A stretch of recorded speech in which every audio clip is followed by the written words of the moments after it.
इस लेक्चर में हम लोग फीमेल रिप्रोडक्टिव सिस्टम का एक डिटेल्ड एक्सप्लोरेशन देखने वाले हैं। तो मेरा नाम है दिवांशु और मैं बायोलॉजी पढ़ाता हूँ, आपको पता ही है।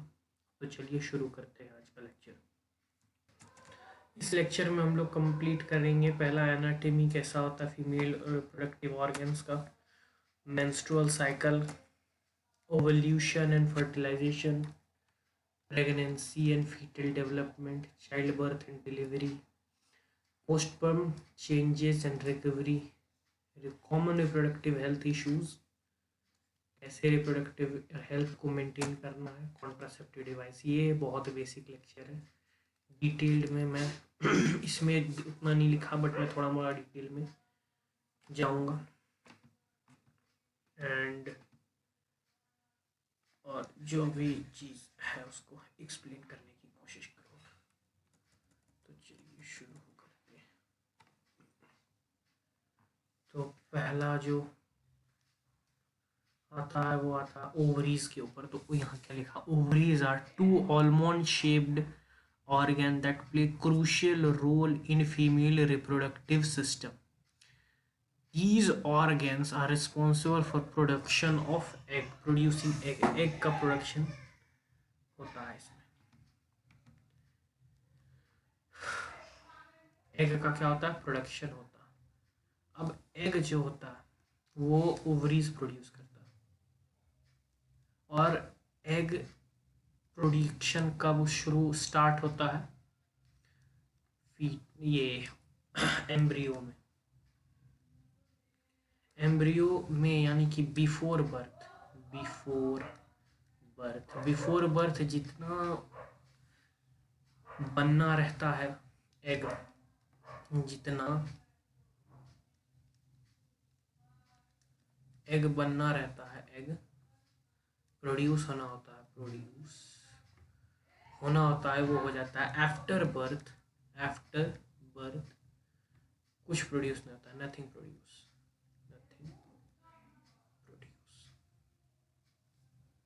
कोई भी एग आफ्टर बर्थ प्रोड्यूस नहीं होता। आफ्टर बर्थ कोई भी एग प्रोड्यूस नहीं होता है। जो भी प्रोड्यूस होना होता है वो सारा का सारा यहीं पर प्रोड्यूस हो जाता है। उसके बाद यहाँ लिखा है these organs are responsible for production of egg as well as hormones like estrogen and progesterone.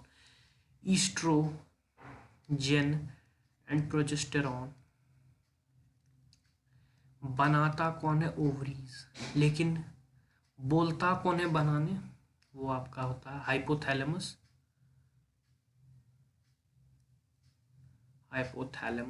और हाइपोथैलेमस किसको बोलता है, पिट्यूटरी को। और पिट्यूटरी फिर जाके इसको बोलता है हाइपोथैलेमस। GnRH यानी गोनाडोट्रोफिन रिलीजिंग हार्मोन रिलीज करता है पिट्यूटरी के पास। पिट्यूटरी फिर FSH और फॉलिकल स्टिमुलेटिंग हार्मोन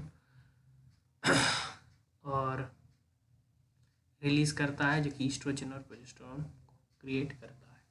ठीक है, अब उसके आगे लाइन पढ़ते हैं क्या लिखा है। Which are essential for regulation of menstrual cycle and preparation of uterus for implantation. यहाँ पर एक चीज़ है नोट करने के लिए कि प्रोजेस्टेरॉन ईस्ट्रोजन जो होता है, आगे पढ़ेंगे, ईस्ट्रोजन और प्रोजेस्टेरॉन जो है इनर लेयर ऑफ यूटरस को बनाता।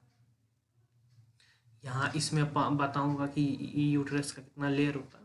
इनर लेयर ऑफ यूटरस को प्रिपेयर करता है वो होने के लिए। Each ovary is about the size of a walnut, बहुत छोटा होता है, वॉलनट के साइज का होता है, जो कि इधर साइड ऑफ द यूटरस पे लोकेटेड होता है।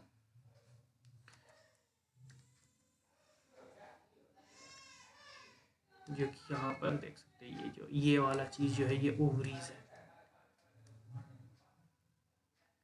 ये क्या है, ये ओवरीज है, ये वाला चीज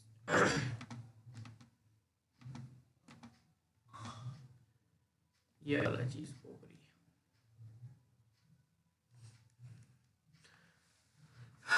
ठीक है, और यहाँ पर ये जो है ये है आपका मतलब जो सबसे नज़दीक पार्ट होता है ओवरी का, इन्फेंडेबुलम उसको बोलते हैं।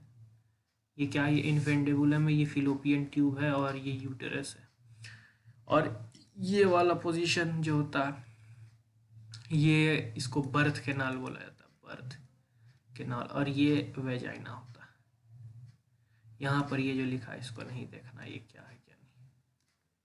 ये सर्विक्स, ये सब जो भी चीज़ें इसका, ये तो ये जनरेटेड है। ठीक है, अब आगे चलते हैं। ओवरीज यूटेरस और फिलोपियन ट्यूब कनेक्ट करता है किसको? जो कि जहाँ से एग ट्रैवल करता है during the ovulation. Ovulation period में यहाँ से, इस जगह से एग यहाँ से ट्रांसफ़र होता है, क्योंकि यहाँ पर फिलीफॉर्म एपरेटस यानी बहुत छोटा छोटा हेयर लाइक स्ट्रक्चर होता है कैचिंग के लिए, जो कि ओवरी को कैच करता है इसके अंदर और इससे फिलोपियन ट्यूब को भेजता है। यहीं पर ये वाला जो है एम्प्यूलरी रीजन्स में फर्टिलाइजेशन होता है। Through the women reproductive system the ovaries एक साइक्लिक प्रोसेस में जाता है जिसको मेंस्ट्रुएशन साइकिल बोलते हैं। ठीक है, cycles are regulated by complex interplaying hormone produced by ovary, pituitary glands and hypothalamus in brain. ये एक्सप्लेन किए। और ये इसेंशियल होता है रिप्रोडक्टिव हेल्थ और वेलबींग। कुछ भी डिसऑर्डर होता है जैसे पीसीयूएस, जिसको बोला जाता है पॉलीसाइटिस ओवरियन सिंड्रोम, जो कि मोस्टली वुमेन्स में प्रॉब्लम होता है। ओवेरियन सिस्ट फॉर्म कर जाता है। सिग्निफिकेंट होता है कि इसमें fertility of a women, menstrual cycle, क्योंकि यदि इसके अंदर कुछ प्रॉब्लम हुआ तो ईस्ट्रोजन एंड प्रोजेस्टेरॉन जो है वो बनना बंद हो जाएगा। ईस्ट्रोजन प्रोजेस्टेरॉन जब बनना बंद हो जाएगा तब जाके क्या होगा, इसके अंदर प्रॉब्लम्स आना शुरू होगा, कॉम्प्लिकेशंस आना शुरू हो जाएगा।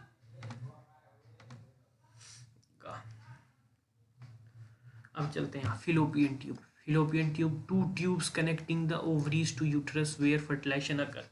ऐसा जो जहाँ पर कि फर्टिलाइजेशन अकर होता है उसी को बोला जाता है फिलोपियन ट्यूब। फिलोपियन ट्यूब जो होता है वो 3 भाग में होता है। यदि इसको फर्दर डिवाइड किया जाए वो 3 भाग में डिवाइडेड होता है।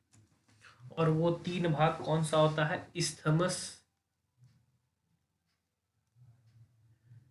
एम्प्यूला और इनफंडेबुलम। और यहाँ पर मैंने थोड़ा सा गलती किया कि ये वाला रीजन इनफंडेबुलम होता है, इस्थमस नहीं। यदि मुझे लगता मैंने गलती किया है तो यदि वैसा कुछ है तो ठीक है। इस्थमस जो होता है सबसे एंड पार्ट होता है, यानी कि यहाँ पर जो होता है ये वाला पार्ट, ये वाला इस्थमस हुआ। ये वाला पार्ट क्या हुआ? इस्थमस होगा, जो कि सबसे नियरेस्ट टू यूट्रस। एम्प्यूलरी वैसा रीजन होता है जहाँ फर्टिलाइजेशन होता है। और इनफंडिबुलम जो होता है वो एग्स को कैच करता है, जो कि कहाँ से निकलता है? ओवरी से। ठीक है, एग्स को कैच करने का काम होता है इनफंडिबुलम। एंड इनफेंडिबुलम में जो होता है उसमें फिंगर लाइक स्ट्रक्चर होता है। क्या होता है? फिंगर लाइक स्ट्रक्चर,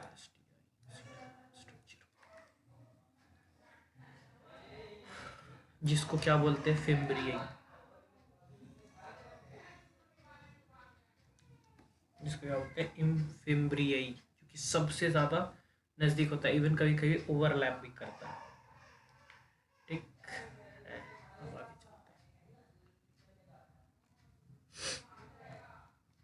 अब आते हैं यूटेरस। यूटेरस जो होता है वो पियर शेप्ड होता है, इन्वर्टेड पियर शेप्ड बोला जाता है। इसको हम लोग हिस्ट्रा भी बोलते हैं, या फिर वूम्ब, नॉर्मल शब्द में वूम्ब।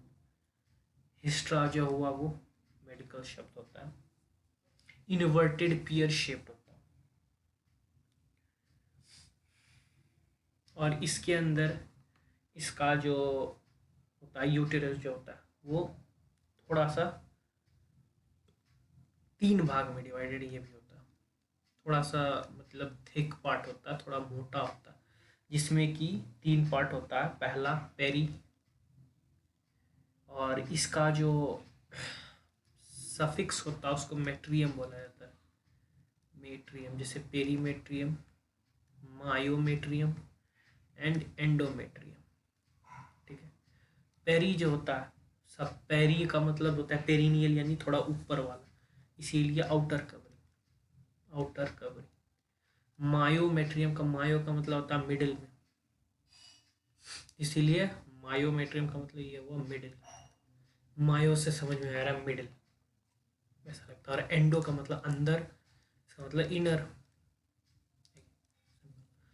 तो जिसमें कि पेरीमेट्रियम जो होता है वो हल्का पतला होता है। मायोमेट्रियम सबसे ज़्यादा मोटा होता है। सबसे ज़्यादा वैस्कुलर जो होता है वो एंडोमेट्रियम होता है, बिकॉज एंडोमेट्रियम में ही जो भी चीज़ होना होता है, ये हार्मोन का इफेक्ट एंडोमेट्रियम पर ही पड़ता है, मायोमेट्रियम पे नहीं। मायोमेट्रियम का काम होता है at the time of child birth vigorous contraction करना। ठीक।